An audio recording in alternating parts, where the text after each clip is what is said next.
Fuakwamputu Ambroso. Ça c'est pour les hommes. Fuakwamputu Ambroso. Fuakwamputu Ambroso. Ça c'est pour les hommes. Fuakwamputu Ambroso. Fuakwamputu Ambroso. Ça c'est pour les hommes. Fuakwamputu Ambroso.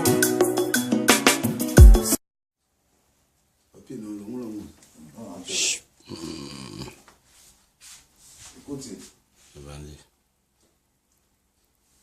Bonsoir, pasteur Romain. Bonsoir, mon frère. Tout le monde na Kata Chatre TV. Yo peut passer Romain Adré. Donc, tout le monde na Kata Chatre TV en live. Donc, le Kayo, si vous avez moi, anti-moi et Roloba, on a repassé parole devant tout le monde, devant le public. Ce que vous avez Maloba, depuis ce Maloba, pour tout le Kayo na Kata Chatre TV. Merci vraiment pour ma parole.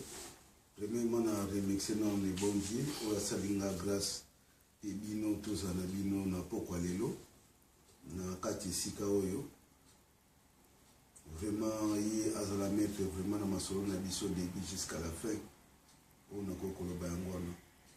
Bon, c'est tikali nazo c'est la bien question oyo kokotunanga. Bon, pour na makambo oyo les karambo kala biso ndi tozo komona.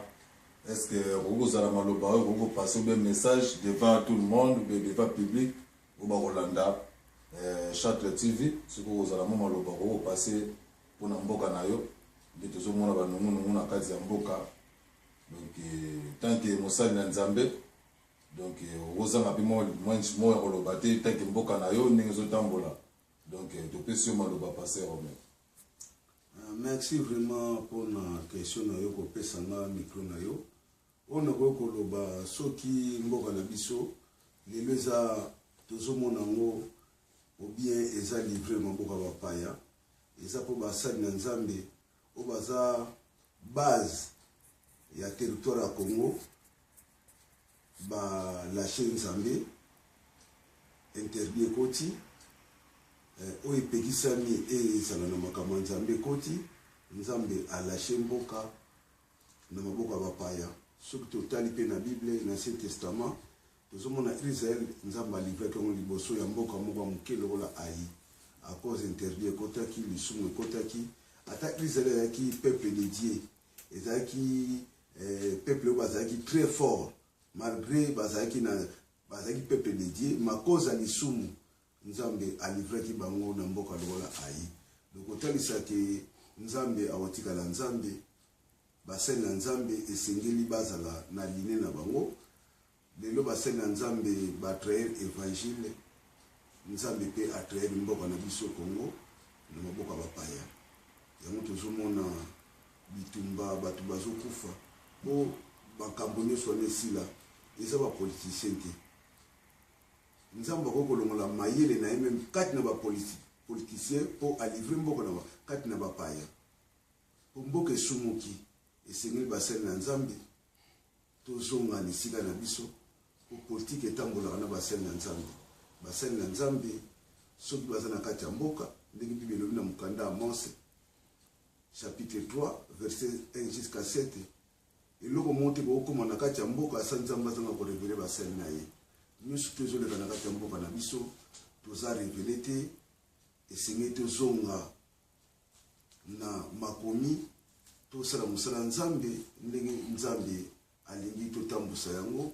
tosambela Nzambe na bosolo totika molio mosantu azwa esika kati na mboka na biso na asir makambo nyonso ekosila po ye aza prince de paix soki tozangi kimia kotalisa ke présence ya Nzambe eza mosika mboka na biso meme tozobondela mingi me toza mosika na Nzambe mpona koprouve baacte na biso même façon na biso ya évangile donc eza vraiment kotalisa ke toza mosika na Nzambe donc tolongola interdit mboka na biso ekozonga na kilia toti koloba bapoliticien po Nzambe moto apesaka pe eza bapoliticien te bakopesa pe mais prince de paix nde oyo eza Yesu Kristu soki azali na kati ya mboka lokola Israël ekonsideraki Nzambe soki biso toconsidere nzambe na kati ya mboka na biso toservir ye na bosolo do mboka na biso na asire kimia boya ya moko po presque pe ye wana nzambe moto apesaka kimia. Donc merci. Ouais, merci beaucoup Pasteur Romain toyoki yo ndenge olobi mais tozomona mpe kaka na kati ya makambo yango mingi mpe bapasteur mpe baza mpe na kati wana bazosala mpe makambo moko oyo ezosepesa mpe nzambe te ya bien mpe te donc bomoko eza te donc na moto azosala na ndenge na lolenge na ye ndenge alingi tozomona kote mosusu na baeglize mosusu bazokosokolaka bato bazosala makambo oyo ke nzambe asepeli nango te donc mpona makambo wana okoki koloba nini Pasteur Romain mpona monde entier bakolanda na kati ya Charte TV soki kozala mwa message soki okopase mpona makambo wana puisque tozomona yango awa ezosalama donc bomoko eza te kati na baetonga donc tout le temps badésordre boye kutu boye donc nayebi te soki okopase message mpona tout le monde balanda yo na kati ya Charte TV donc topesi yo maloba Pasteur Romain. Merci oyo nakoki koloba mpa ndeko na nga mpona propos ya makambo ezoleka surtout na bamboka na biso ndenge olobi oyo eza question na yo ke bazosokola bato mpona badelivrance na sire prophétie eza claire prophétie eza accompli ndenge olobi yesu kristo azoyebisa biso na ntango ya suka mingi bakoya na kombo na ngai bakoteya mpe parole de Dieu bakosala mpe miracle me baza ya ngai te me moto azobika na kosokola na mai te moto azobika na kosokola na mafuta te moto azobika seulement na parole de Dieu moto akobika kobele na kombo na Yesu Kristo nzela mosusu eza te moto akoki kobika nango quelque soit sorte ya délivrance nyonso nazoloba c'est la délivrance totale donc moto azozalaka délivré au nom de Jésus-Christ. Donc c'est ça, la délivrance. Merci. Ouais, merci beaucoup, Pasteur Romain. Est-ce que vous avez un message à vous passer, soit beauté à la famille, vous basez dans la Charte TV, si vous passez un message, vous passez un beauté na bana, na maman la biso pia za na mboka, vous passez un message à Rolanda biso. Donc, le plus malheureux, Pasteur Romain. Merci vraiment nazo pesa mbote na basai na nzambe nyonso ya monde entier o nzamba lola établir kati na mokili oyo nazo pesa nzambe nazo pesa susu mbote na Pasteur Timothée o ayambai ngai na kati ya mboka France aza na Orléans na église Christ vivant nazopesa ndeko maki nazopesa bandeko milor ba maître Dieu o ba zalaki na nga vraiment nazopesa lisusu ndeko André nazopesa bino pe chaîne oyo na pesi pe mama Niki papa Gaspard neveu na nga Rigen bandeko nyonso oyo bayebi nga na libota na nzambe nyonso y compris na mwasi na bana na ngai donc merci. Merci beaucoup Pasteur Romain on appelle na koloba donc ketara ba mbote ko zanga te.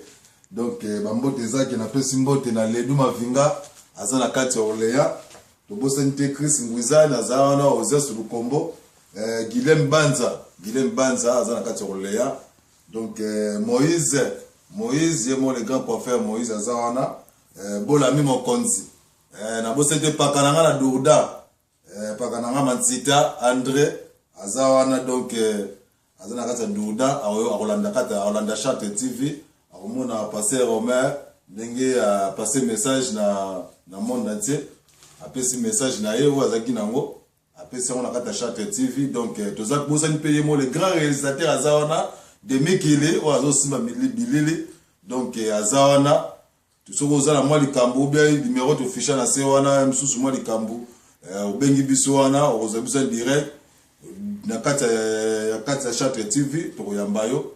Donc il y a un sur aux arango, au bengi biso, au soit tu as passé un message, au bengi biso, tu roules les kawana, au loba et sengilo loba. Donc na pesi na libota bana, na pesi bino mbote nyonso na kati ya mboka, na ba o nyonso na bosani donc ba mbote na bino nyonso po boleke belé. Donc boza pene belé, oncle au baksa susu yo ko baksa suko oza na bato ko baksa. En tout cas na suki wana na sepeli vraiment na bino.